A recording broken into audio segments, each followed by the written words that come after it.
He opens the big front door. Light floods in. He freezes. On the shiny floor, a woman in a maid uniform is on her knees. A blue bucket sits beside her. Her face is wet with tears. She is scrubbing the floor with all her might. He hears her sob. He looks like he saw a ghost. He drops his keys. The keys hit the marble with a sharp clang. The sound echoes through the empty foyer. Time seems to stop. His briefcase slips from his other hand. It lands with a dull thud. "That's my mom," he whispers. "But how could this be? She is his adopted mother. She raised him. She wiped his face when he cried. She made him soup when he was sick. Now she is on the floor, crying while cleaning his own house." Do you really care to know what happens next? Before we continue, drop your city in the comments.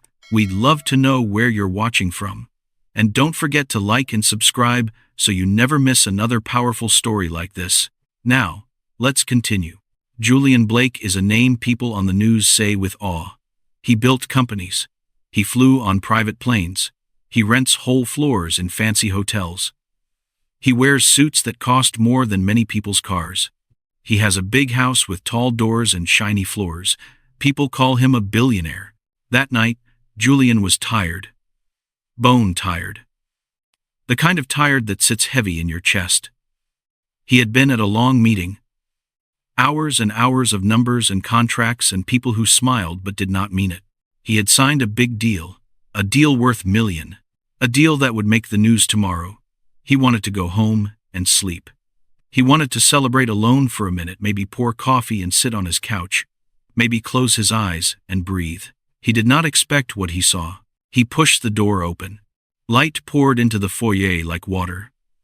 Golden, warm, beautiful. The sight stopped him like a hand pressing against his chest. A woman in a dark red maid uniform was on the floor. She was scrubbing, hard, like she was trying to erase something that would not go away. Her apron was white, crisp, clean. Her face looked older than the picture in his mind. Her hair had silver strands that caught the light.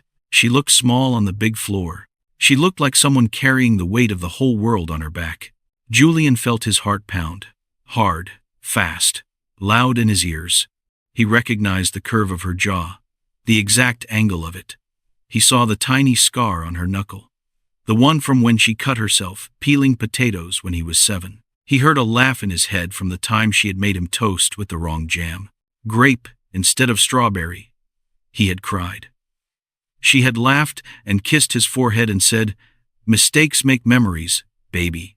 He realized, slow and sharp, that this woman was Evelyn. Evelyn, the woman who once rocked him to sleep in a shelter at age 5. Evelyn, the one who signed the papers to adopt him when he had no one. Evelyn, who sang off-key lullabies and made blanket forts on rainy days. "Mom?" Julian said. His voice cracked on the word. She did not look up. She kept scrubbing. Her shoulders shook. The sponge left a wet trail across the marble. The bucket water was cloudy, gray. It smelled like chemicals and something else, something sad. Julian stepped in. The floor was cold under his expensive shoes. He wanted to run to her. He wanted to scoop her up like she used to scoop him up when he scraped his knee. But he stopped. He wanted to understand first. He needed to know. He cleared his throat. "Evelyn?" His voice broke like glass. Finally, she looked up. Her eyes were wide, red-rimmed, wet. For a second, they were empty, like someone waking from a bad dream. Then she saw him. Really saw him. She covered her mouth with both hands. The rag slipped from her fingers. It hit the floor with a soft plop. She went still, completely still, like a photograph. Julian's chest burned. He wanted to say many things. He wanted to say, "Thank you. I'm sorry. I love you. I miss you. Why didn't you tell me? How did this happen? When did I stop seeing you?" His mind made a mess of words that did not fit together. "Why are you cleaning?" he asked. The question came out small, broken. Evelyn swallowed. Hard. Her throat moved. She laughed, a nervous, small laugh. The kind of laugh that hides pain. "Julian," she said. Her voice trembled. "You home early? Why are you here?" "I thought." He stopped. Words failed him. He felt unfair inside. Angry. But not at her. At himself. "Why are you working like this?" She looked at his suit. Navy blue. Tailored. Perfect. She looked at his shoes. Italian leather. Polished. She looked at the huge chandelier hanging above them. Crystal. Expensive. Sparkling like 1,000 tiny stars. She looked back at him with the same eyes that had taught him to tie his shoelaces and to say please and thank you and to believe in himself when nobody else did.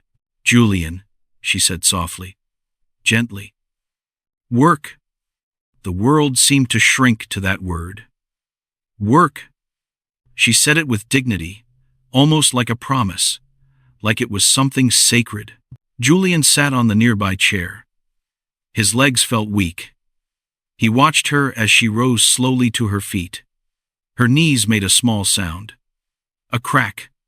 A pop. Age settling into bones. Her hands were rough. Calloused. Her fingers bore small marks from long years of labor. Cuts. Burns. Wrinkles. He remembered those hands holding him when he was little. Soft then, young. He remembered one night, long ago, when he had fever, and those hands fanned his forehead until the dawn broke through the window. The smell in the room was sharp now that he was paying attention. Lemon cleaner mixed with something metallic. The bucket water smelled stale, like old pennies. Julian's nose wrinkled, but Evelyn seemed used to it. She wiped her forehead with the back of her wrist. A strand of gray hair fell across her cheek. She tucked it behind her ear with practiced motion. Evelyn had taken him from a shelter. She had no money. She had a small apartment with a saggy couch and a loud radiator that clanged in the night. She worked 2 jobs, one at a diner, one cleaning offices. She would wake before sunrise and come home after the street lights blinked off. She told Julian bedtime stories from her childhood, stories about her grandmother, about a farm with chickens, about a dog named Buddy. She would kiss his forehead and say, "Big things will happen, baby. Keep your head up. Don't let the world tell you who you are." Julian promised her he would never forget. He promised he would make a life so good that she would rest. He promised he would take care of her the way she took care of him. He kept his promises. Or so he thought. Now, as he looked at her, really looked at her, he remembered leaving. After his first big success, after the company took off, after the money started rolling in like waves, he moved into another neighborhood. A better one. A richer one. He sent checks.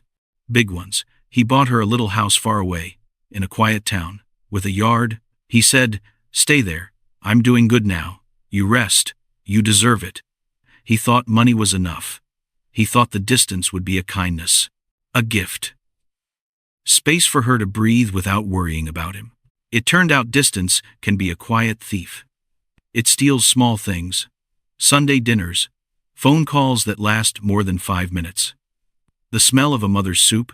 The sound of her humming while she washes dishes. The feeling of being known. He had built an empire. Glass towers, stock options, board meetings. He had also built distance, miles and miles of it. He had not checked on her enough. He had not noticed the slow wear in her voice during their brief calls. He had not seen the pauses, the hesitations, the way she said, "I'm fine," a little too quickly. He had not asked why she might need to hide things from him. "When did you start working here?" Julian's voice was quiet now, almost a whisper. Evelyn looked toward the kitchen. She looked toward the tall window that faced the garden. She looked anywhere but at him. 3 months, she said finally. Her voice was small. Maybe 4. 4 months? Julian stood up fast. Too fast. The chair scraped against the floor. The sound was loud. Harsh. It echoed. 4 months?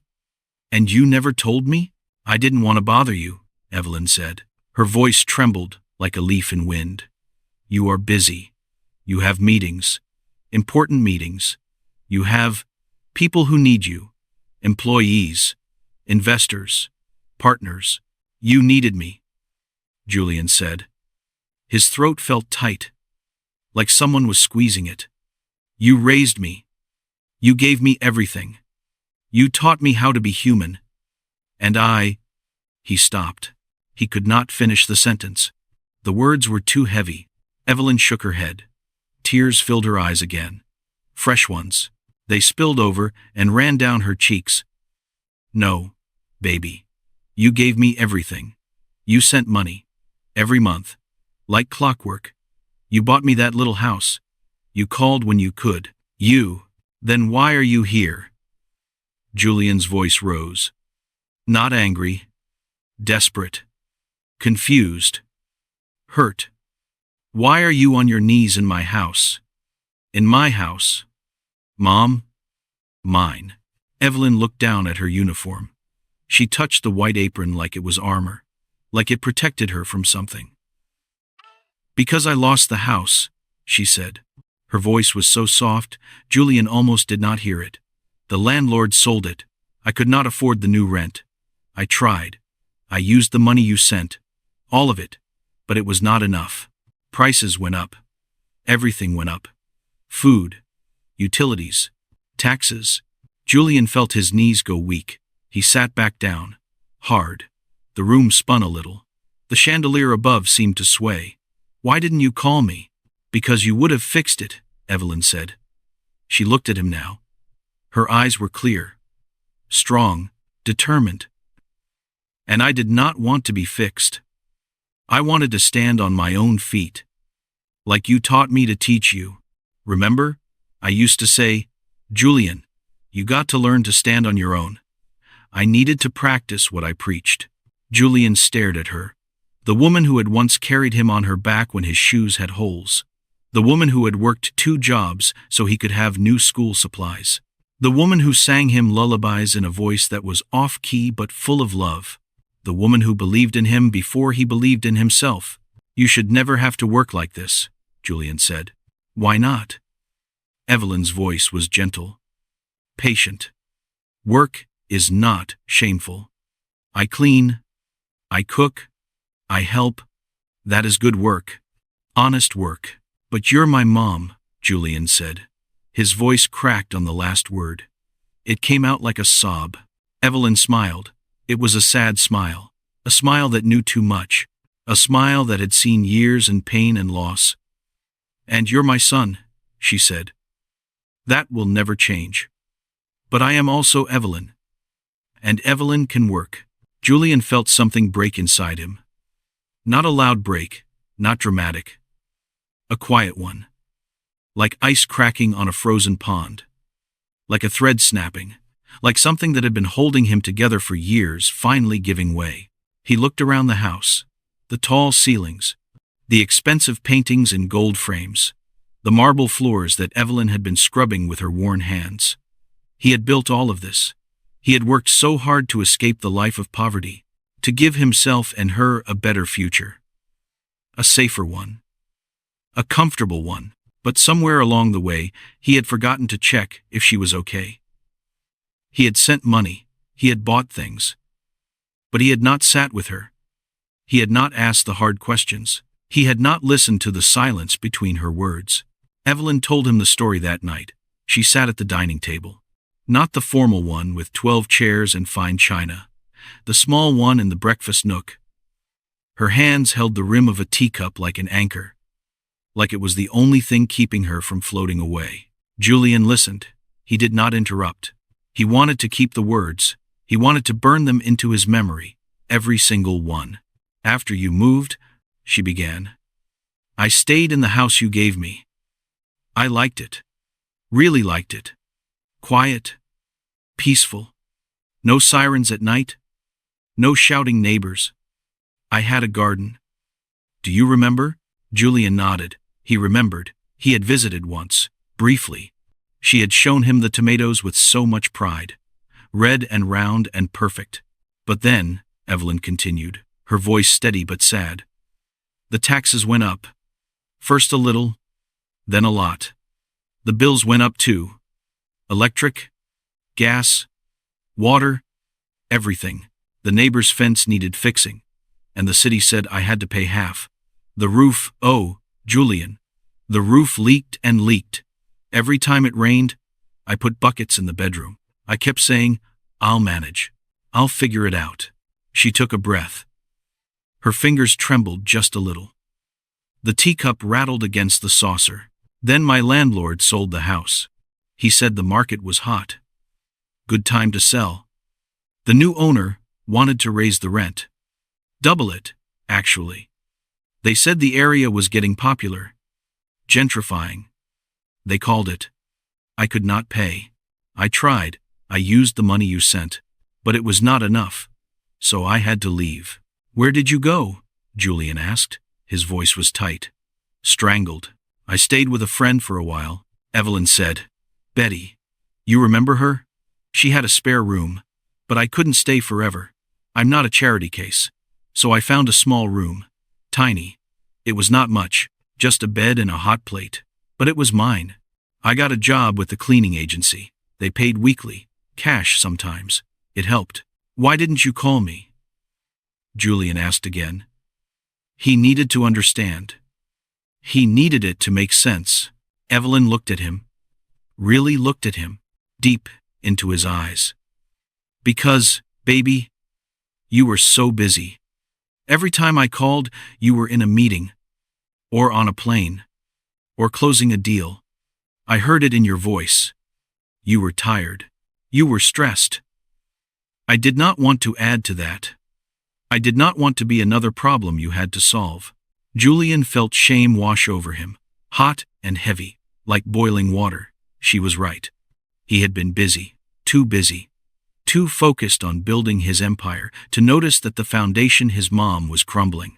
I'm so sorry, he said again. The words felt inadequate, tiny, useless. Stop saying sorry, Evelyn said gently. Firmly. You did not do this to me. Life did. And I chose not to tell you. That was my choice. My decision. But why? Julian asked. Pleaded. Why choose that? Evelyn was quiet for a long time. She looked out the window, at the big yard, at the fountain with water that never stopped flowing, at the life Julian had built with his own hands and his own mind. Because, she said finally, her voice breaking just a little, I wanted you to be free. Free to build. Free to dream. Free to become the man you are. If you knew I was struggling, you would have stopped everything. You would have come back. You would have put your life on hold. And I did not want that. I wanted you to fly, like I always knew you could. Julian felt his throat close. He could not speak. He could only sit there and let her words sink in. Deep. All the way to his bones. But you were wrong, he finally said. His voice was rough. I'm not successful if you're on your knees. Don't you see? You are the reason I have all of this. Every bit of it. And none of it means anything if you're not okay. Evelyn reached across the table. She took his hand. Her skin was rough from years of work. Dry. Worn. But her touch was gentle. Warm. Loving. Then help me, she said. But help me the right way. What's the right way? Julian asked. Don't just give me money, Evelyn said. Give me choices. Give me dignity. Let me work if I want to work. But work that I choose. Work that makes me happy. Work that feeds my soul. Not just my stomach. Can you do that? Julian thought about it. Really thought about it. He wanted to solve everything with money. To write a check. To buy a house. To hire people. To fix it all. In one big gesture. One grand move. But he realized that was not what she needed. She needed something else. Something harder. Something that required him to listen. To see her. To respect her. Yes, Julian said. I can do that. But you have to promise me something. What? Evelyn asked. Promise me you'll let me help, Julian said. Not take over, but help. We do this together. Like a team. Evelyn smiled. A real smile this time. The first real one since he walked through the door. Together, she agreed. At first, Julian wanted to make it all right with money. He wanted to run to his bank, buy houses, hire the best doctors, send workers to fix every crack in her life. But Evelyn would smile and refuse. I can do small things, she would say. I can work. I can cook. Let me. For maybe and of that thousand friends of thousand to the presse, Julian learned that money is not always the right medicine. Sometimes pride hides a wound that money cannot stitch. He learned that giving can sometimes hurt if it takes away choice, if it takes away purpose, so Julian decided to do something different. Something bold. He wanted to find out why Evelyn had hidden this. He wanted to understand. Not just hear about it, but feel it. He wanted to earn back what he had lost. He did something that shocked even him. He would hide who he was for 1 week. He would take a job as a helper at the place where she worked. He would wear a uniform. He would scrub the same floors, push the same cart, use the same chemicals. He wanted to sit where she sat. He wanted to watch. He wanted to learn. He wanted to walk in her shoes. It sounds strange. Maybe it was. But he would not give her money like a stranger throwing coin at a problem. He would find a way back into her life by walking beside her. That morning, Julian dressed differently. He put on simple pants. Plain. Dark blue. He put on a plain jacket. No labels. No brands. He left his watch at home, the one that cost $40,000. He swallowed his pride and told his assistant he needed a week off. He said it was for something personal, something important. No one asked questions. He walked to the cleaning agency near the old part of town. The building was gray. Tired. The paint was peeling. The man at the door looked him up and down with suspicious eyes. You here for an interview? The man asked. His voice was rough. Skeptical? Yes, Julian said, in the softest voice he could make. He tried to sound humble, unsure, not like a billionaire, just like a man who needed work. They handed him a name tag. The tag had a small company logo and the name J. Harris printed roughly. He tied his mop like a soldier tying a belt. Uncertain, awkward. He was nervous. His hands were clumsy at first, shaking. He had never scrubbed a toilet for money. He had never pushed a heavy cart of supplies through a narrow hallway. He had never asked a coworker where the cleaning closet was. But people fall into work like they fall into music. His body found motion, found rhythm. He learned the pattern of cleaning.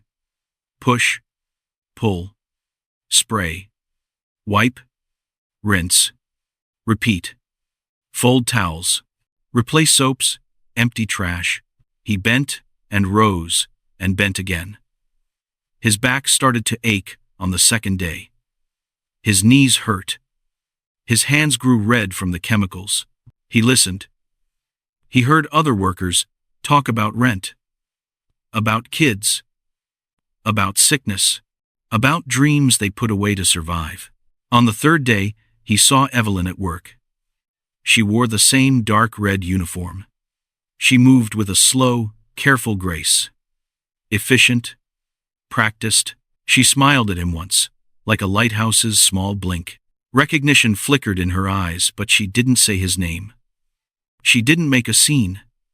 She didn't ask about his suit or his office or why he was there. She just nodded and kept working. Julian felt a strange joy. There she was, working as she said she would, with dignity, with purpose. He observed her from a few rooms away. He watched how the other workers treated her.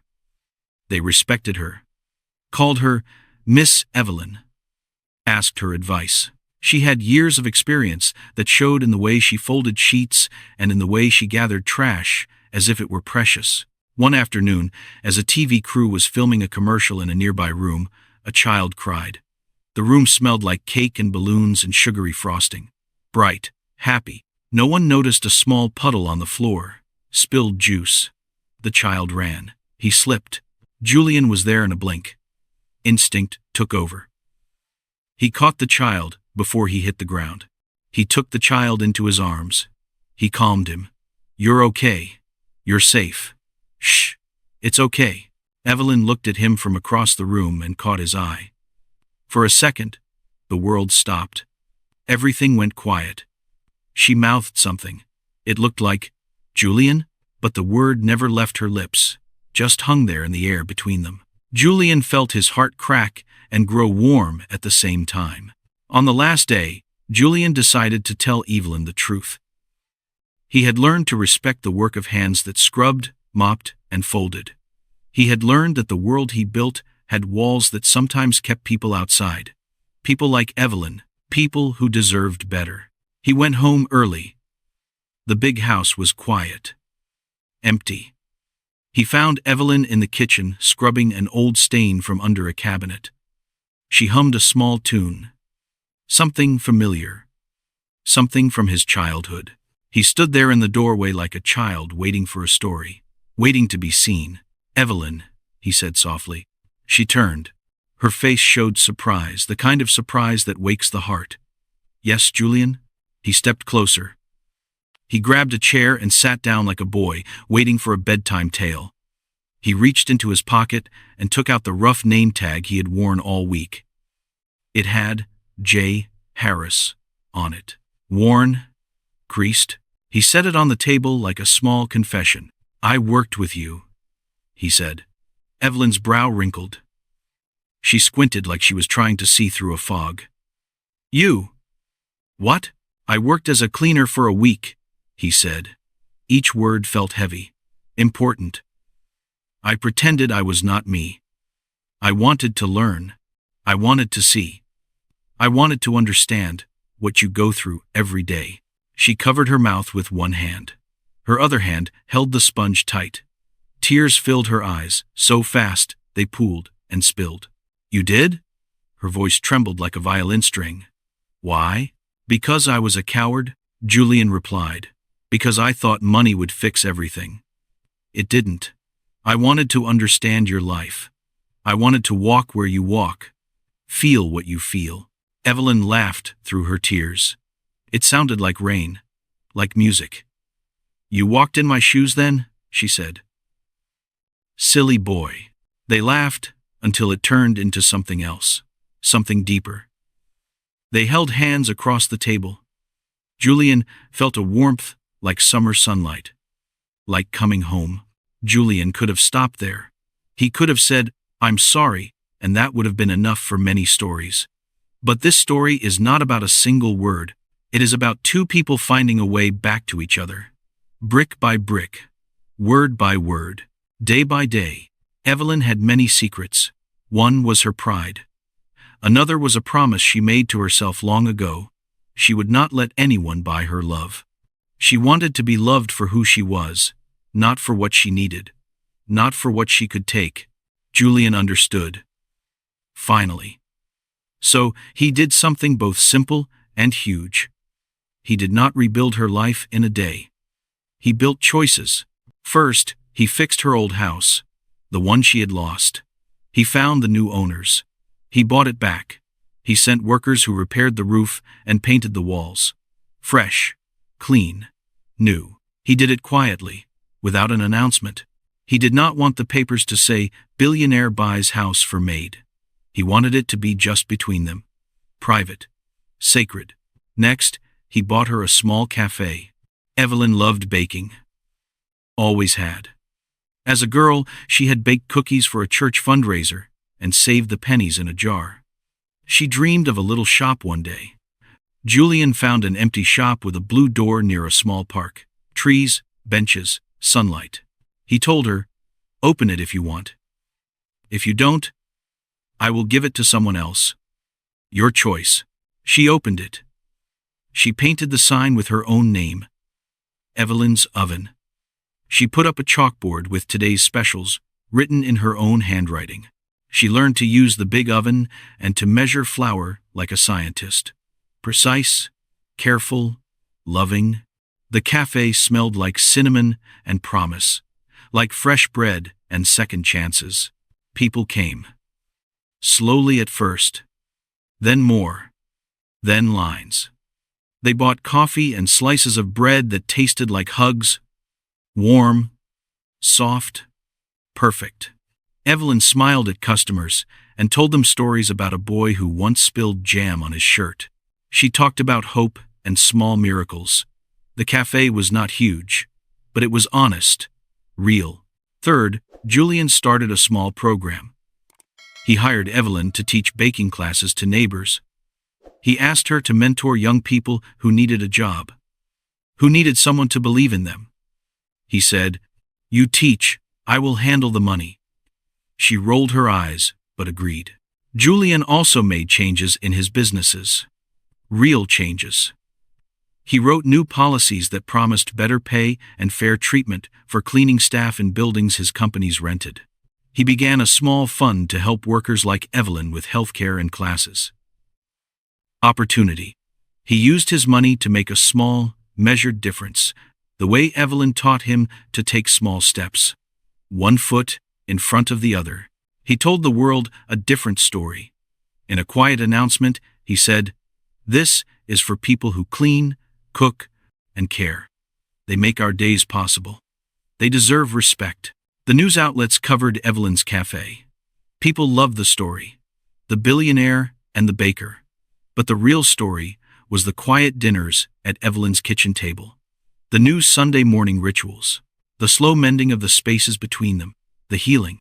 If you think the shock was a bank transfer or a big house, you're not wrong. But the real shock was something else. Something deeper.